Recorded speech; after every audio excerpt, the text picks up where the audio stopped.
भले ही ट्रंप ने यह दावा किया हो कि वो वेनेजुएला पर कोई हमला नहीं करने वाले, लेकिन उनकी जो तैयारियां हैं वो देखकर ऐसा बिल्कुल भी नहीं लगता। अब इस तस्वीर को ही देखिए, वेनेजुएला के पास 20 साल से बंद पड़ा ये अमेरिकी बेस वापस से तैयार किया जा रहा है। सैटेलाइट तस्वीरों से पता चला है कि वहां रनवे तक जाने वाले रास्तों को साफ किया जा रहा।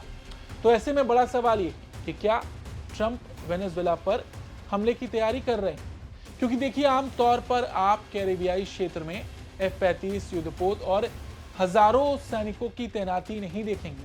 आज दुनिया वाले में हम इसी विषय पर बात करेंगे, जानेंगे कि आखिर ट्रंप का प्लान क्या है। प्यूर्टो रिको में पुरानी अमेरिकी नौसेना बेस को फिर से क्यों तैयार किया जा रहा है और क्या सच में अमेरिका वेनेजुएला पर हमले की तैयारी कर रहा है? नमस्ते, जय हिंद, मैं हूं ऋषि सिंह और आप देख रहे हैं दुनिया वाले।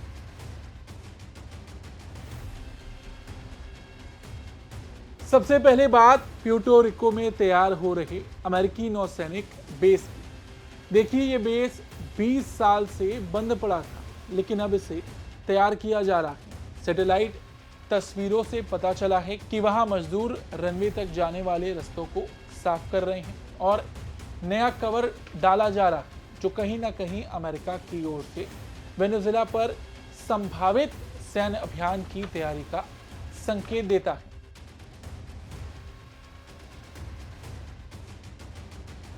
देखिए, बीते कुछ दिनों में अमेरिका वेनेजुएला के बीच तनाव भीषण तरीके से बढ़ा है। ट्रंप सरकार वेनेजुएला के राष्ट्रपति निकोलस मादुरो को नार्को टेररिस्ट मानती, उन पर कथित ड्रग तस्करी से जुड़े आरोप लगाए गए हैं और इसी वजह से अमेरिका ने भारी संख्या में कैरेबियाई क्षेत्र में सैन्य तैनाती की है। अमेरिका ने इस अभियान के तहत लड़ाकू विमान, युद्धपोत और हजारों सैनिकों को क्षेत्र में तैनात किया है, जिसे एंटी नार्कोटिक्स कैंपेन यानी ड्रग नेटवर्क पर नकेल कसने की रणनीति बताई गई।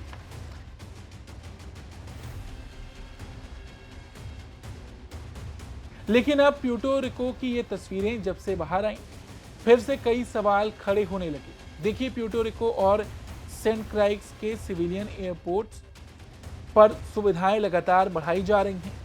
ये जगहें वेनेजुएला से करीब 800 किलोमीटर दूर है, मतलब ये ज्यादा दूर नहीं। और अमेरिका का यहाँ एक्टिव होना वेनेजुएला पर दबाव बनाने जैसा। देखिए, Roosevelt Roads naval base Puerto Rico के पूर्वी तट पर है। ये वैसे तो 1940 के दशक में बना था और कोल्ड वॉर के समय अमेरिका के मेन बेसिस में गिना जाता था, लेकिन 2004 में इसे बंद कर दिया गया था। तब से ये खाली पड़ा था और अब जब वेनेजुएला से तनाव बढ़ा है तो इसे फिर से एक्टिव किया जा रहा है। सैटेलाइट तस्वीरें दिखा रही हैं कि कंस्ट्रक्शन का काम जोरों पर। टैक्सीवे जो विमानों को रनवे तक ले जाते हैं उन्हें भी साफ किया जा रहा है। ये काम इतना तेज हो रहा है कि बहुत जल्द ये बेस वापस से एक्टिव हो जाएगा। हालांकि ये काम थोड़ा चोरी छिपे भी किया जा रहा। अमेरिका की ओर से अभी तक इस पर कोई जानकारी नहीं दी गई, लेकिन ऐसा माना जा रहा है कि यहाँ से वेनेजुएला पर अमेरिका नजर रखेगा और क्योंकि ये 800 किलोमीटर दूर है तो यहाँ से वेनेजुएला पर दबाव भी बढ़ेगा। आपको बता दें, वेनेजुएला दक्षिण अमेरिका में है और इस वक्त अमेरिका से उसके तनाव के पीछे कई कारण भी हैं। अमेरिका आरोप लगाता है कि वेनेजुएला उसकी सीमा पर ड्रग्स सप्लाई करता है, इसमें वहां की सरकार और सेना दोनों मिली है। अमेरिका का ऐसा आरोप है कि कोलंबिया से आने वाली कोकीन की बड़ी खेपें वेनेजुएला के रास्ते होकर अमेरिका तक पहुंचाई जाती हैं। ट्रंप सरकार ने अपने पहले कार्यकाल में भी आरोप लगाया था कि वेनेजुएला कोकीन के जरिए अमेरिकी युवाओं को खत्म कर रहा है।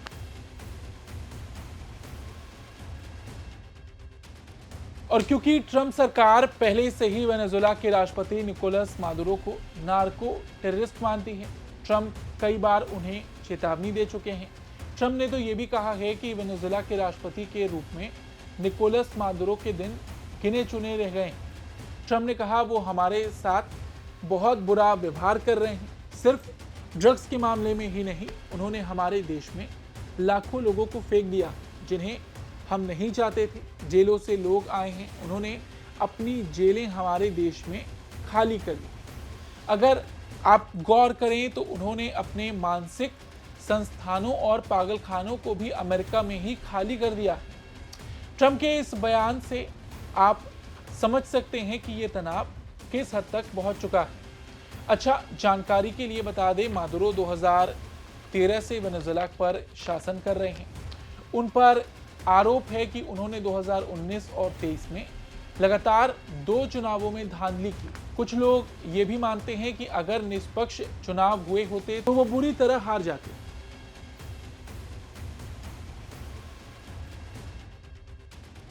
खैर, बात करें आज की तो मादुरो भी अमेरिका के सामने झुकने को तैयार नहीं। वेनेजुएला इस आरोप को अमेरिका की साजिश कहता रहा है। वेनेजुएला का कहना है कि बड़ा देश अमेरिका उसकी कम्युनिस्ट सोच से चिढ़ता है और उसे भी अपनी तरह कैपिटलिस्ट बनाना चाहता है। वेनेजुएला के पास तेल भी है जिसे वो कम कीमत पर हड़पने के फेर में, और बात ना बनने पर नार्को टेररिज्म जैसे आरोप लगाने लगा है। ड्रग सप्लाई के कुछ सबूत मिले भी, लेकिन ये पक्का नहीं हो सका कि इसमें सरकार या सेना की मिलीभगत है। एक तरह से वेनेजुएला ने भी अपने स्तर पर तैयारी पूरी रखी है और ट्रंप के आगे झुकने को तैयार नहीं। यहां तक कि वेनेजुएला ने तो रूस और चीन से सैन्य मदद भी मांगी। एक रूसी IL-76 कार्गो प्लेन वेनेजुएला में अभी हाल ही में पहुंचा। हालांकि वेनेजुएला के सामने एक बड़ी चुनौती ये है कि उसके सामने कोई ऐसा वैसा देश नहीं, उसके सामने अमेरिका है। साथ ही साथ पिछले साल वेनेजुएला का ब्राजील और गयाना के साथ भी सीमा विवाद हुआ था। ये एक और चिंता की बात है। वैसे अमेरिका की बात करें तो उस क्षेत्र में अमेरिका के रिश्ते भी बाकी देशों से कोई बहुत अच्छे नहीं हैं। पूरे लैटिन अमेरिका को यूएस सख्ती से ट्रीट करते आया है, लेकिन ये बात भी सच है कि ये देश मिलकर भी अमेरिका को नहीं दबा सकते। लेकिन अमेरिका से तनाव वेनेजुएला को भारी पड़ सकता है, और जिस तरह से अमेरिका की तैयारी है, ये कहना भी गलत नहीं होगा कि आने वाला वक्त वेनेजुएला के लिए चुनौतियों से ही भरा होगा। फिलहाल आज की इस खबर में इतना ही। आपको ये खबर कैसी लगी कमेंट करके जरूर बताएं। धन्यवाद।